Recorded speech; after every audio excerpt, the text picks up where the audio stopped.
Meu pai chamou minha irmã de seu maior presente e agradeceu a ela por lhe dar 2 netos perfeitos. Meu filho, aquele que eu criei sozinha depois que meu marido morreu, olhou direto para mim e sussurrou: "Mas e eu?" Eu não fui embora. Ergui meu copo e disse aquilo. Meu pai quase se engasgou com o champanhe. Meu nome é Linda. Sou de Portland, Oregon, e eu estraguei o aniversário de 40 anos de casamento dos meus pais, dependendo de quem você perguntar. Mas, para mim, eu não estraguei nada. Eu apenas disse o que ninguém mais teve coragem de dizer. Tudo aconteceu em um clube de campo caríssimo nos arredores da cidade. Toalhas de mesa brancas, quarteto de cordas, cristal e talheres suficientes para fazer seus olhos tremerem. Era totalmente o gosto da minha mãe, ou seja, caro e frio. Meu pai só acompanhou, como sempre faz. Daniele, minha irmã, veio voando de San Diego com o marido e os 2 filhos. Eles receberam tratamento de tapete vermelho.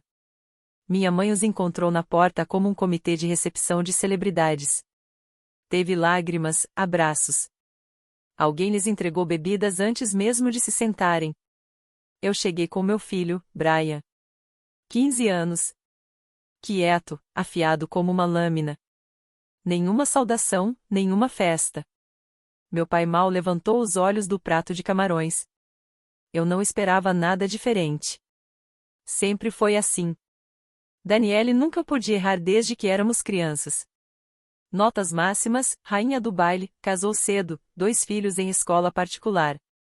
Eu não era um fracasso, mas depois que perdi meu marido em um acidente de carro, há 8 anos, eu passei a ser aquela que eles olhavam como um problema que não sabiam como resolver.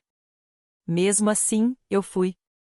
Por algum motivo que ainda não consegui entender. O jantar foi aceitável. Um pouco tenso, mas administrável. Brian fazia o possível para se misturar com os filhos da Daniele, e eu mantinha a cabeça baixa. Mas então, depois do bolo, meu pai se levantou com uma taça de champanhe e pigarreou. Aquele som, aquele pigarro idiota que sempre significava que vinha um discurso. Ele começou devagar, falando sobre amor, compromisso, a passagem do tempo. Era tudo bem padrão, até que ele se virou para Daniele. Disse: "Daniele tem sido a nossa maior bênção." Disse: "Ver ela crescer e se tornar a mulher que é hoje foi a alegria das nossas vidas." Depois olhou para os filhos dela e disse que eram perfeitos, que eram o legado que ele e minha mãe sempre sonharam. Então minha mãe, sentada ao lado dele, levantou o copo e acrescentou um brinde a Daniele e à sua linda família, a melhor parte das nossas vidas. Brian não olhou para eles. Ele olhou para mim. Depois se inclinou e sussurrou: "Mas e eu?" Eu nem cheguei a sentir raiva. Era algo mais frio do que isso. Como quando você finalmente entende algo que te incomodava havia anos. Eu me levantei, bati levemente o copo, e todos olharam. Minha mãe deu aquele sorrisinho forçado, como se estivesse esperando que eu dissesse algo bonito. Eu disse: "Eu só quero levantar um brinde aos piores pais desta sala." Vocês conseguiram. Finalmente disseram em voz alta aquilo que todos nós já sabíamos. Daniele é a favorita de vocês, e o resto de nós é só cenário. Algumas pessoas riram nervosas, achando que eu estava brincando. Eu não estava. Eu disse que, enquanto vocês mandavam cheques para Daniele e ficavam com os filhos dela nos fins de semana, eu criava meu filho sozinha. Depois que meu marido morreu, vocês nem sequer perguntaram como estávamos sobrevivendo. Mas pelo menos agora eu sei que não foi um acidente. Foi uma escolha. O silêncio foi surreal. Meu pai ficou paralisado, a taça de champanhe ainda na mão. Minha mãe parecia ter levado um tapa.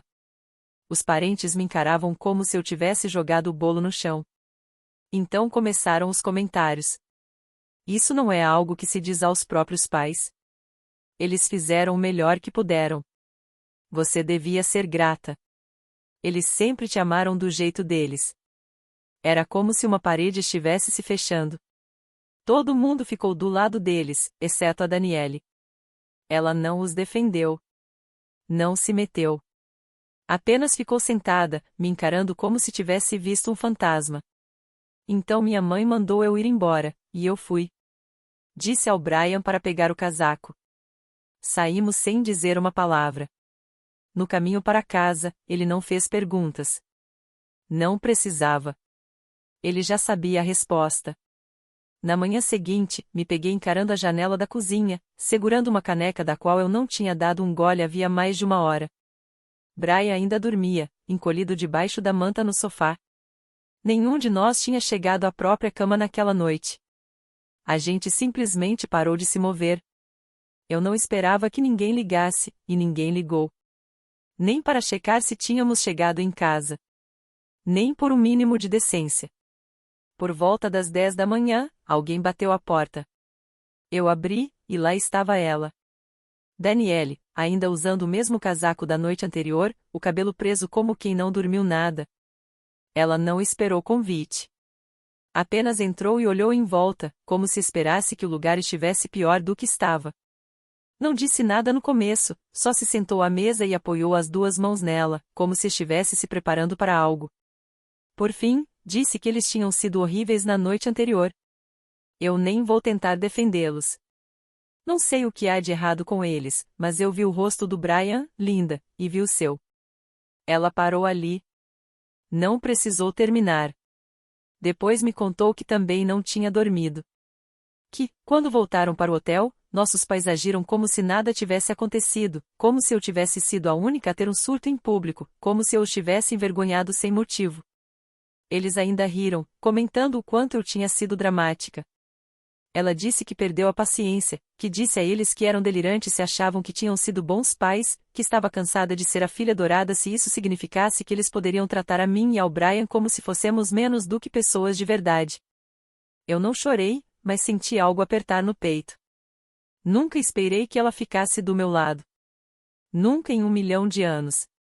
Danielle olhou em volta de novo e perguntou se a gente estava bem, de verdade. Eu disse que a gente sempre dá um jeito. Ela assentiu devagar, depois perguntou se poderia falar com o Brian mais tarde, sozinha, só para dizer alguma coisa, qualquer coisa, para garantir que ele não carregasse aquilo como um peso pelo resto da vida. Depois que ela foi embora, fiquei sentada ali por um bom tempo. Eu queria me sentir melhor, mas tudo que conseguia pensar era em como era fácil para nossos pais fingirem que não tinham feito nada de errado. Como se aquilo tivesse sido um surto isolado, e não o resultado de anos de silêncio, desprezo e de ignorar cuidadosamente tudo o que não se encaixava na narrativa da família perfeita deles. Mais tarde naquela noite, eles ligaram. Não atendi na primeira nem na segunda vez. Na terceira tentativa, deixei tocar uma vez e atendi dizendo: "Quem é minha mãe?" Ela não pediu desculpas. Nem sequer disse oi. Apenas perguntou como eu pude dizer aquelas coisas sobre eles na frente de todo mundo. Como eu ousava humilhá-los depois de tudo o que tinham feito por mim. Eu nem discuti. Só perguntei o que ela achava que eles realmente tinham feito por mim. Ela respondeu sem hesitar: "Nós deixamos você morar no porão depois que o Greg morreu por quase 3 meses, sem cobrar aluguel, como se aquilo fosse algum tipo de dívida vitalícia que eu ainda não tivesse pago." Ela ignorou o fato de que se recusaram a ser meus fiadores quando eu não tinha nada. Que disseram que eu era emocional demais quando chorei pela morte do meu marido. Que só viam o Brian nos aniversários. E mesmo assim, geralmente era só um cartão presente enfiado no envelope reaproveitado. 3 meses no porão deles. Foi nisso que eles basearam todo o legado de pais que acreditavam ter. Ela desligou antes que eu pudesse dizer qualquer outra coisa. E foi aí que eu soube que isso não seria consertado com um pedido de desculpas. Talvez nem fosse consertado de jeito nenhum. Acho que todo mundo tem um ponto de ruptura, mas a maioria das pessoas nunca reconhece o seu até ele já ter ficado para trás. Para mim, ele veio em algum momento entre aquele correio de voz do meu pai e o segundo e-mail da minha mãe. A essa altura, o estrago já estava feito. Eu não estava mais sentada esperando que eles mudassem. Eu só estava decidindo o que fazer com o que sobrou. Depois do caos do aniversário, eu esperava algum tipo de silêncio. Aquela pausa que as pessoas fazem antes de fingir que nada aconteceu. Em vez disso, recebi uma enxurrada de mensagens, chamadas perdidas, 2 e-mails longos e um terceiro da minha tia, que claramente recebeu uma versão da história em que eu surtei do nada e envergonhei a família. Eu nem respondi. Só apaguei. Meu pai deixou um correio de voz que ainda ecoa na minha cabeça às vezes. Ele disse que eu tinha feito um escândalo, causado uma dor desnecessária e, pior de tudo, arrastado Brian para problemas de adultos. Disse que eu estava punindo minha irmã por ter uma vida melhor. E então, no mesmo fôlego, completou: a Danielle sempre teve que carregar mais porque eu não soube lidar com a minha própria vida. Foi isso. Aquele foi o exato momento em que a porta na minha cabeça bateu com força e se fechou. O curioso é que ele disse aquilo como se fosse um fato conhecido. Como algo óbvio, que todo mundo entendia, menos eu. O tipo de coisa que explicava tudo. Porque eles nunca se ofereceram para cuidar do Brian depois que o Greg morreu. Porque nunca perguntaram sequer uma vez se eu precisava de ajuda quando o Brian ficou doente e eu não podia pagar o remédio. Porque não foram à festa de aniversário de 8 anos do Brian porque o caçula da Danielle tinha uma apresentação na escola. Liguei para a Danielle naquela noite e disse que tinha acabado. Acabado de esperar, acabado de tentar, acabado de fingir que éramos uma daquelas famílias que só precisavam conversar tomando um café. Disse que eu não estava mais com raiva. Eu simplesmente tinha terminado. Ela perguntou o que eu queria dizer com isso. Eu disse que não ia mais fazer parte da vida dele se eu fosse sempre apenas o pano de fundo, a personagem de apoio em uma história em que só um protagonista era celebrado. E contei a ela mais uma coisa, algo que eu carregava em silêncio havia anos. Ao longo da última década, eu os ajudei mais do que jamais admiti. Paguei os óculos novos do meu pai quando o plano de saúde deles mudou e o custo quase o derrubou. Enviei pagamentos anônimos 2 vezes para quitar contas de luz e água atrasadas.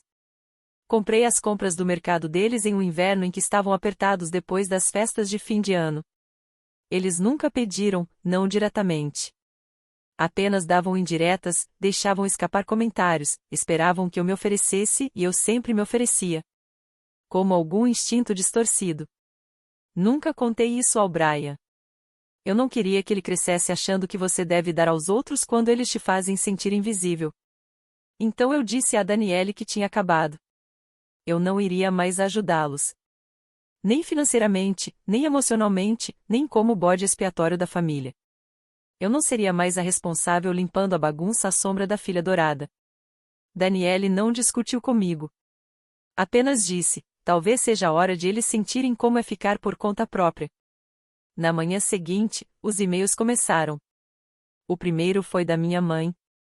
Longo, confuso, defensivo, naquele tom de autopiedade que ela sempre usa quando sabe que passou do limite, mas não quer admitir.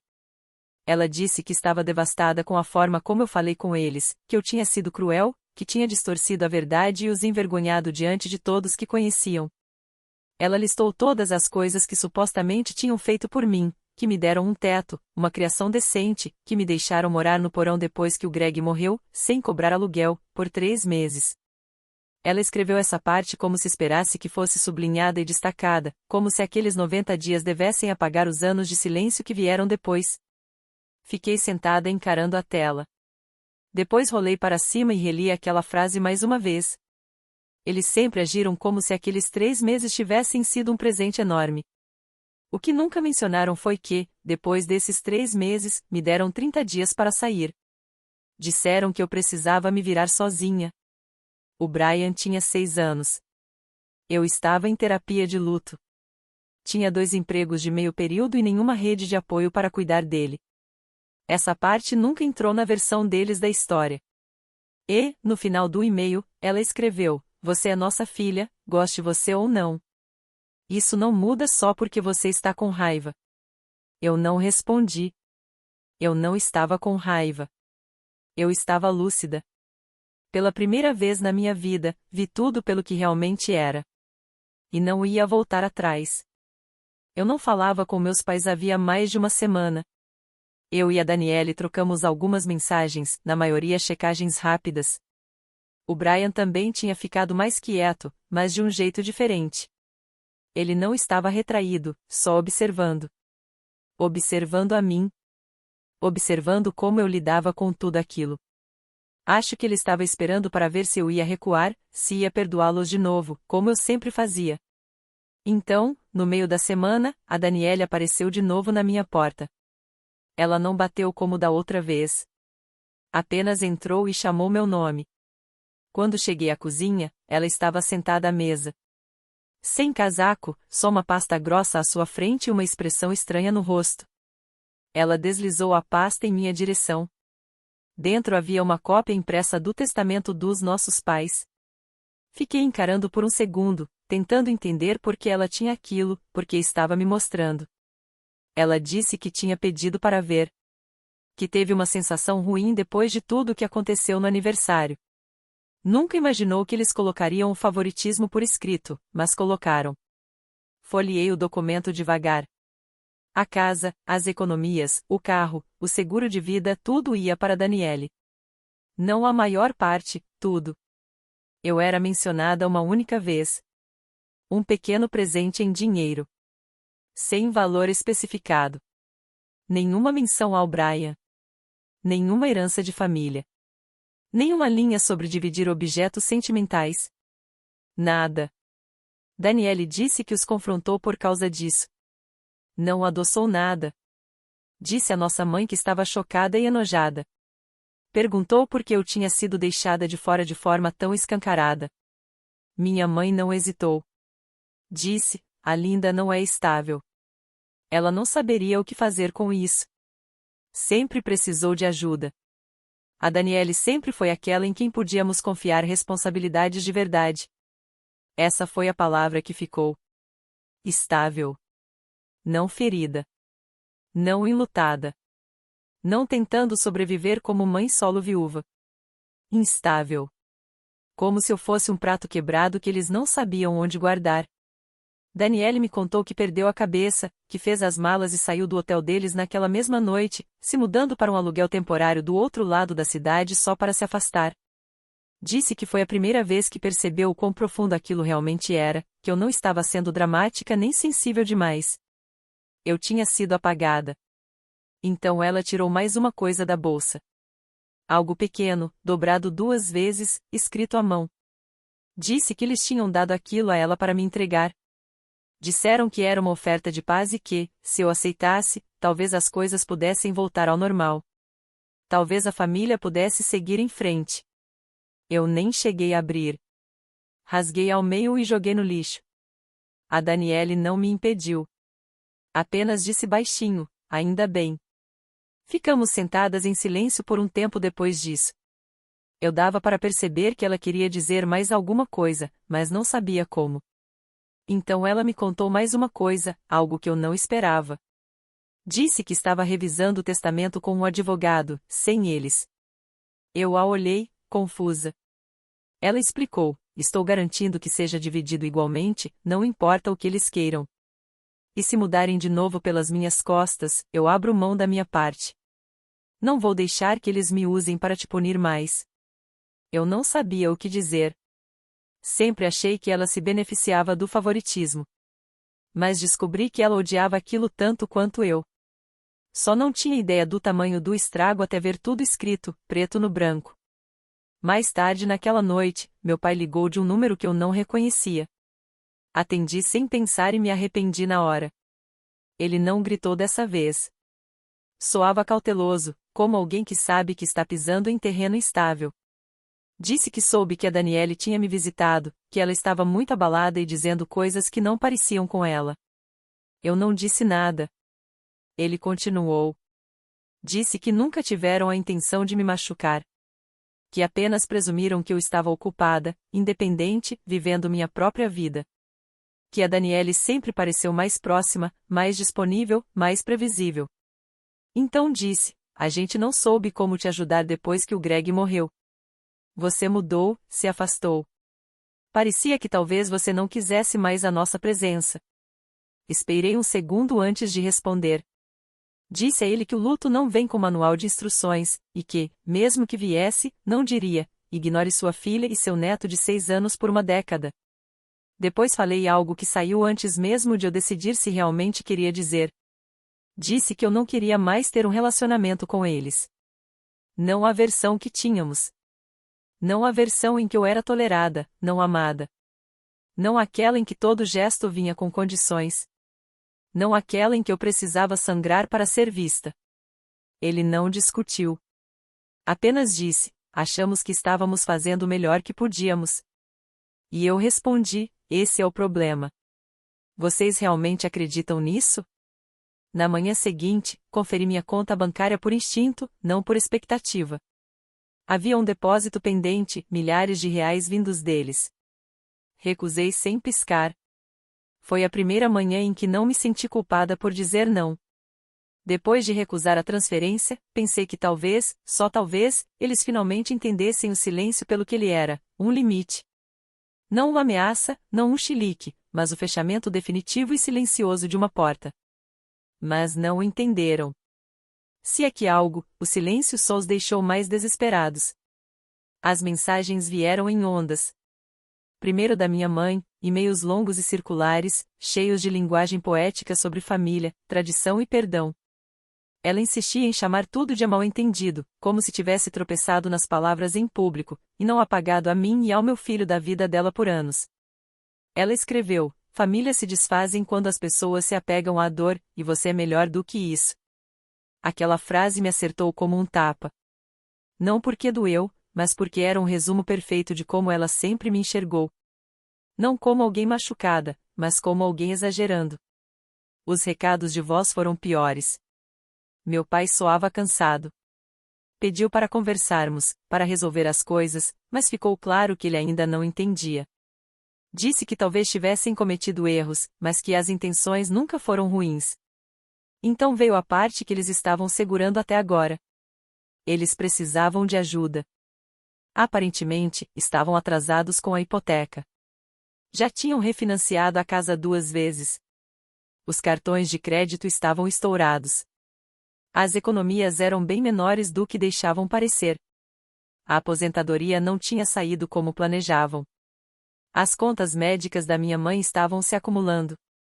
E, pela primeira vez, eles não podiam simplesmente fingir que estava tudo bem. A Daniele nunca soubera disso. Nem eu, até aquele momento. E, de repente, todas as vezes em que eles deixaram escapar comentários sobre precisar de ajuda passaram a fazer sentido. Eles vinham contando comigo em silêncio, de pequenas formas. As idas ao mercado, o dinheiro da gasolina que eu coloquei no bolso do casaco do meu pai naquele inverno sem dizer nada. A conta que paguei direto para a companhia de luz para que o aquecimento não fosse cortado. Eles nunca agradeceram, mas lembraram. E agora estavam pedindo de novo. Só que, dessa vez, eu não respondi. E então aconteceu algo que virou tudo de cabeça para baixo. Eles ligaram para o Brian. Eu estava na cozinha, no meio do preparo do jantar, quando ele entrou segurando o celular como se fosse uma aranha. Disse: o vovô me ligou, deixou um recado. Eu parei o que estava fazendo. Perguntei se ele tinha ouvido. Ele balançou a cabeça em negação. Depois me olhou, hesitante, e perguntou: a gente vai ter que cuidar deles um dia? Aquilo me atingiu de um jeito que nada mais tinha atingido. Não porque eu não tivesse uma resposta, mas porque eu tinha. Sentei com ele e disse a verdade: só porque alguém é família não significa que pode te tratar de qualquer jeito e ainda esperar lealdade. Que amor é um presente, não um salário. E que, se as pessoas passam anos se recusando a estar presentes para você, você não deve nada a elas quando os papéis se invertem. Disse a ele que nunca precisava se sentir culpado por se proteger. Ele assentiu. Não falou muito, mas vi algo mudar no rosto dele. Não exatamente alívio, mas um tipo silencioso de compreensão, como se eu tivesse confirmado algo que ele tinha medo de acreditar. Naquela mesma noite, a Daniele ligou. Ela soava diferente, não zangada, não abalada, mas focada. Tinha ido vê-los. Disse que a casa parecia uma concha vazia, silenciosa, escura, como se algo tivesse mudado ali também. Minha mãe mal falou. Meu pai parecia não ter dormido. Ela contou que foi direta com eles, disse que eu não voltaria, que eles finalmente tinham cruzado uma linha da qual não dava para sair conversando. Disse que falou meu nome de verdade, não a sua irmã, não a emocional, não a complicada. Disse a eles que eu tinha terminado. E deixou claro que estava começando a entender o porquê. E isso eu não esperava. Ela disse que também não iria continuar ajudando. Não há menos que algo realmente mudasse. Não há menos que eles realmente assumissem a responsabilidade. Não com dinheiro, não com presentes, não com pedidos de desculpa pela metade, mas com honestidade. A Daniele disse a eles: vocês fizeram a Linda se sentir como se não fizesse parte desta família. Fizeram ela criar um filho sozinha enquanto fingiam que estavam presentes.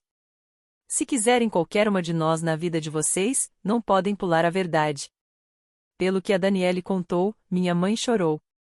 Não foi algo alto ou dramático, apenas lágrimas silenciosas e uma expressão estranha, que ela nunca tinha visto antes. Meu pai quase não disse nada. Nenhuma defesa, nenhum discurso, apenas ficou olhando para a mesa, como se finalmente tivesse entendido o quão fundo o corte ia. Então a Daniele me contou mais uma coisa. Quando ela estava indo embora, minha mãe a acompanhou até a porta e fez uma pergunta: você acha que ela vai nos perdoar? A Daniele respondeu: eu não sei. E você não tem o direito de me perguntar isso. Naquela noite, fiquei horas deitada na cama, encarando o teto. Eu não estava mais com raiva. Não estava triste. Era aquele tipo de quietude que vem depois de uma tempestade que você achou que nunca fosse acabar. Pela primeira vez na minha vida, eles estavam sentados na solidão que sempre reservaram para mim. E eu não me senti culpada. Eu me senti livre. Quase um mês se passou antes que algo mudasse. Nenhuma ligação, nenhum e-mail, nenhuma tentativa desesperada de me fazer voltar por culpa. Pela primeira vez, o silêncio parecia intencional, como se eles finalmente tivessem parado de tentar forçar um atalho por algo que não podia ser apressado. E então, do nada, uma carta chegou. Não digitada, não copiada e colada de algum manual de manipulação emocional. Escrita à mão, pelo meu pai. Fiquei olhando para o envelope por um bom tempo antes de abrir. A letra estava mais bagunçada do que eu lembrava, torta em alguns pontos, como se a mão dele tivesse tremido. Dentro havia apenas alguns parágrafos, sem drama, sem desculpas. Ele escreveu que eles tinham errado, não só na noite do aniversário, mas em anos de coisas que escolheram não enxergar. Escreveu: confundimos o seu silêncio com força. Achamos que, se você não estava pedindo ajuda, não precisava dela. Isso foi uma falha nossa. Você estava de luto, criando um filho, segurando a própria vida com nada nas mãos. E nós vimos isso como distância, não como sobrevivência. Ele disse que não tinham realmente me olhado havia anos. Não tinham perguntado do que eu precisava, nem quem eu estava me tornando.